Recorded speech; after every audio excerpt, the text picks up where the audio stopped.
Assalamualaikum warahmatullahi wabarakatuh. Perkenalkan nama saya Nurul Audin Hanifah dengan NIM 411-200-188. Di sini saya akan mempresentasikan pada mata kuliah aspek hukum dalam pembangunan dengan dosen pengampu yang bernama Lili Kholida STMT PMP.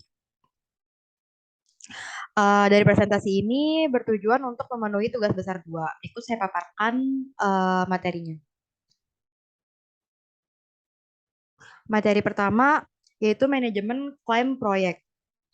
Pengertian manajemen klaim proyek yaitu klaim konstruksi adalah klaim yang timbul dari atau sehubungan dengan pelaksanaan suatu pekerjaan jasa konstruksi antara pengguna jasa dan penyedia jasa, atau antara penyedia jasa utama dengan subpenyedia jasa atau pemasok bahan, atau antara pihak luar dan pengguna atau penyedia jasa yang biasanya mengenai permintaan tambahan waktu, biaya, atau kompensasi lain.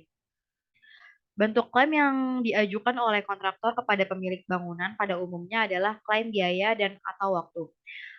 Klaim biaya pada pekerjaan konstruksi terdiri dari biaya langsung dan biaya tidak langsung. Klaim waktu dapat dilihat dari jadwal proyek yang biasanya menggunakan teknik critical path method. Yang kedua itu faktor penyebab timbulnya klaim. Yang pertama, keterlambatan pekerjaan yang disebabkan oleh pemilik bangunan.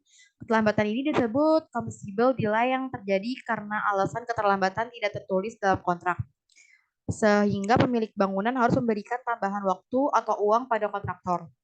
Yang kedua itu perbedaan kondisi lapangan yang disebabkan karena perubahan kondisi di lapangan yang tidak diramalkan terjadi. Misalnya kondisi fisik di bawah permukaan tanah. Yang ketiga, perubahan jadwal yang diperintahkan oleh pemilik bangunan. Perubahan jadwal ini bisa berupa percepatan pekerjaan atau penundaan pekerjaan. Yang keempat, kontrak yang tersedat-sedat, perubahan penting pekerjaan di luar lingkup kontrak, penggunaan proyek sebelum penyerahan total dari kegagalan pembayaran dari pihak pemilik bangunan. Di sini ada struktur klaim. Yang pertama, keterangan tentang ketentuan dan syarat-syarat kontrak atau lingkup pekerjaan struktur biaya. Yang kedua, ada keterangan mengenai fakta kejadian atau apa yang terjadi atau tidak terjadi yang diuraikan secara kronologis. Yang ketiga, ada akibat suatu rangsangan klaim yang disajikan dalam bentuk uraian di atas. Yang keempat, ada analisa biaya termasuk perbandingan antara biaya sesungguhnya dan yang diperkirakan. Analisis klaim. Yang pertama itu penggunaan jasa harus menganalisis secara seksama klaim tersebut dalam 3 tahapan, yaitu yang pertama ada analisis secara faktual, yang kedua ada analisis secara hukum atau berdasarkan kontrak, yang ketiga ada analisis biaya. Ada 2 metode yang dapat digunakan untuk menghitung biaya klaim, yaitu metode biaya total dan metode kenaikan biaya. Teknik atau manajemen klaim. Yang pertama itu ada identifikasi tuntutan. Yang itu ada input. Di sini terdiri dari lingkup kontrak, item kontrak, deskripsi dari pekerjaan tambah yang dapat diklaimkan, terus ada deskripsi dari waktu yang disyaratkan.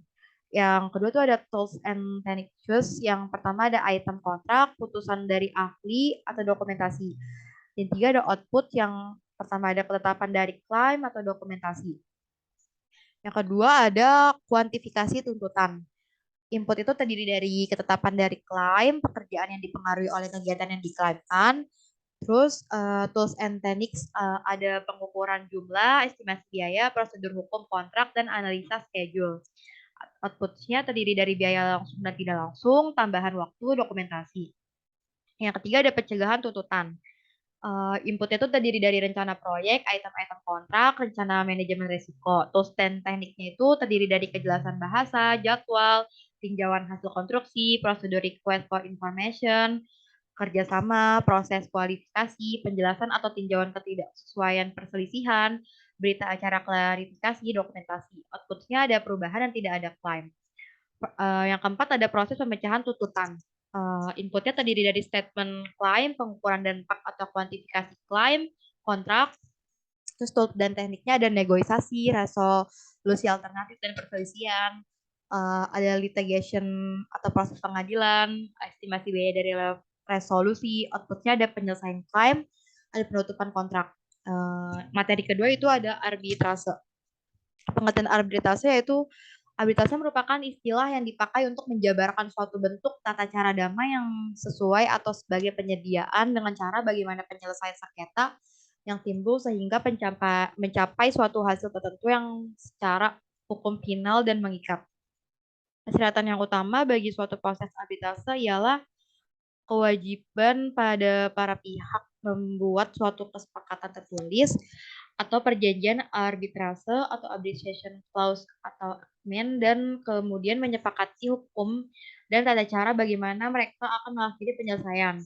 Di luar arbitrase biasanya bila mana timbul sengketa, para pihak minta seorang pengacara melalui suatu surat kuasa kepadanya, kemudian melibatkan pengadilan mencoba menyelesaikan sengketa yang telah terjadi atau bisa saja berusaha menyelesaikan sendiri secara langsung. Sumber hukum arbitrase yaitu saat ini pelaksanaan arbitrase di Indonesia diatur dengan UU Nomor 30 Tahun 1999 tentang arbitrase dan alternatif penyelesaian sengketa. Sebelum lahirnya UU Nomor 30 Tahun 1999 tentang arbitrase dan alternatif penyelesaian sengketa. Di Indonesia, untuk pelaksanaan arbitrase sebenarnya sudah ada landasan hukumnya, yaitu pasal 337 HIR yang berbunyi, jika orang Indonesia dan orang Timur Asing menghendaki perselisihan, mereka diputuskan oleh juru pisah, maka mereka wajib menuruti peraturan pengadilan perkara yang berlaku bagi Eropa. Pasal 337 HIR tersebutlah yang menjadi landasan titik tolak keberadaan arbitrase dalam kehidupan dan praktek hukum. Jelas terlihat pasal 337 HIR memberi kemungkinan dan kebolehan bagi para pihak yang bersengketa untuk membawa dan penyelesaian perkara yang timbul di luar jalur kekuasaan atau pengadilan.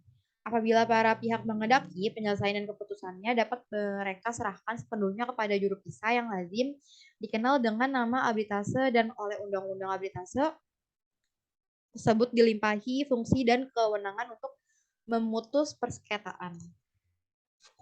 Keuntungan pada penyelesaian sengketa melalui lembaga arbitrase. Yang pertama, ada bebas dan otonom menentukan rules dan institusi arbitrase. Yang kedua, ada menghindari ketidakpastian atau uncertainty akibat perbedaan sistem hukum dengan negara tempat sengketa diperiksa. Yang ketiga, ada waktu prosedur dan biaya arbitrase lebih efisien. Keempat, pertimbangan hukum lebih mengutamakan aspek privat dengan pola win-win solution. Yang kelima, putusan bersifat non-precedence. Dan keenam, persidangan tertutup atau non-public. Yang keempat, yang ketiga materi adalah etika dan kompetensi engineer serta profesionalisme. Etika pada hakikatnya merupakan pandangan hidup dan pedoman tentang bagaimana seorang berperilaku, dan etika berasal dari kesadaran manusia yang merupakan petunjuk tentang perbuatan mana yang baik dan mana yang buruk. Ada dua macam etika yang harus kita pahami bersama dalam menentukan baik dan buruknya perilaku manusia. Yang pertama ada etika deskriptif, yaitu etika yang berusaha meneropong secara kritis dan rasional sikap dan perilaku manusia dan apa yang dikejar oleh manusia dalam hidup ini sebagai sesuatu yang bernilai. Etika deskriptif merupakan fakta sebagai dasar untuk mengambil keputusan tentang perilaku atau sikap yang mau diambil. Yang kedua ada etika normatif, yaitu etika yang berusaha menetapkan berbagai sikap dan pola perilaku ideal yang seharusnya dimiliki oleh manusia dalam hidup ini. Sebagai sesuatu yang bernilai, etika normatif memberi penilaian sekaligus memberi norma sebagai dasar dan kerangka tindakan yang akan diputuskan. Seorang profesional harus mampu menguasai ilmu pengetahuannya secara mendalam, mampu melakukan kreativitas dan inovasi atas bidang yang digelutinya, serta harus selalu berpikir positif dengan menjunjung tinggi etika dan integrasi profesi. Profesi engineer adalah suatu pekerjaan yang dalam pelaksananya dituntut keahlian untuk melayani kebutuhan masyarakat di bidang infrastruktur. Suatu profesi biasanya memiliki asosiasi profesi, kode etik, serta proses sertifikat dan lisensi yang khusus untuk bidang profesi tersebut.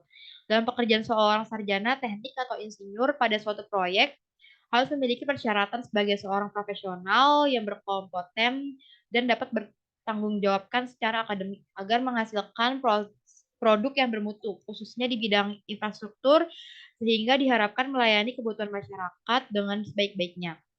Adanya kode etik yang mengatur perbuatan seorang insinyur sipil atau sarjana teknik untuk menghindari diri dari segala bentuk tindakan yang akan merugikan diri sendiri, masyarakat, dan lingkungannya. Dengan ini saya ucapkan terima kasih. Mohon maaf jika ada kesalahan.